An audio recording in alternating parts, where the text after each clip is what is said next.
ఆదికాండం 14వ అధ్యాయం 14వ వాక్యం. అబ్రహాము తన తమ్ముడు చెరపట్టబడినని విని తన ఇంట పుట్టి అలవర్చబడిన 310 మండుగురిని వెంటబెట్టుకొని దాను మట్టుకు ఆ రాజులను తరిమెను. హల్లెలూయా. ఇప్పుడు అబ్రహాము ఇంట ఎవరున్నారు? అలవరచబడినటువంటి వారున్నారు. తన వారిని విడిపించుకునే శక్తి ఉంది అబ్రహాం ఇంట్లో.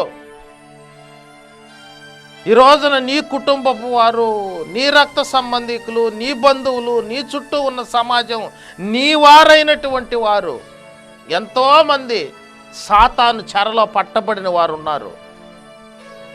లోకాశల మధ్యలో నలిగిపోతున్నటువంటి వారు ఉన్నారు. పాడైపోయే అనుభవాలలో కలిసిమెలిసి జీవిస్తూ ఆ జీవితంలో నుండి బయటకు రాలేక, అలాగని ఆ పాపంలో కొనసాగలేక మానసిక సంఘర్షణలో చికాకు పడుతున్నటువంటి వారు ఉన్నారు.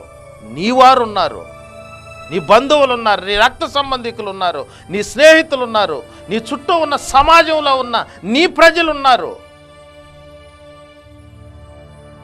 వారిని విడిపించుటకు అలవర్చబడిన అనుభవాలు నీ కుటుంబంలో ఉన్నాయా? నీ కుటుంబ సభ్యుల మధ్యలో ఉన్నాయా?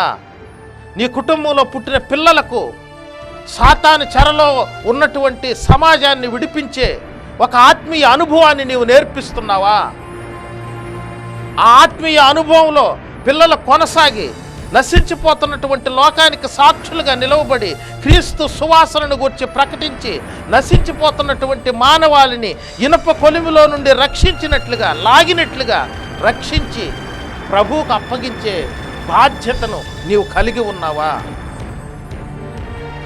ఇంకా దేవుని యొద్ద నుండి ఏదో వస్తుంది, ఆ వస్తున్న దానితో ఆశీర్వదించబడదాం, దీవించబడదాం, దీవెనను అనుభవిద్దాం, కొనసాగిపోదాం అనే పద్ధతిలోనే నీ విశ్వాస జీవితాన్ని జీవిస్తున్నావా? నీ ఇంట ఉండవలసినది నశించిపోతున్న సమాజానికి క్రీస్తు మార్గాన్ని చూపించి మరలా వారి జీవితాలను కట్టే అలవర్చబడిన శక్తి నీ ఇంట ఉండాలి. అలాంటి అలవర్చబడిన శక్తి అబ్రహాము ఇంట ఉంది.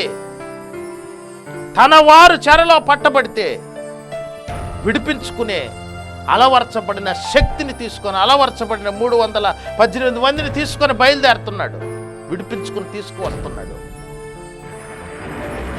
ఈ రోజున ఎంతమంది మనకు సంబంధించిన వారు రక్షింపబడని అనుభవాలలో ఉన్నారు?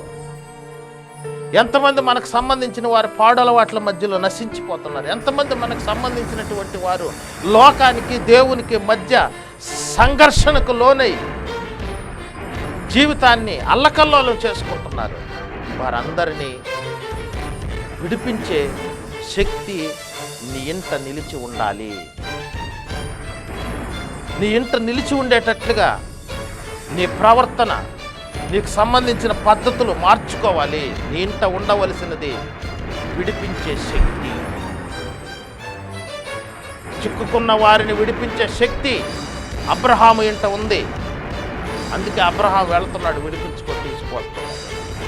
ఇలాంటి అనుభవాలు ఆత్మీయ జీవితంలో ఎదుగుతున్న కొలది ప్రతి ఒక్కరి కుటుంబంలో ఉండాలని ఒక దైవ సేవకుడుగా నేను కోరుకుంటున్నాను.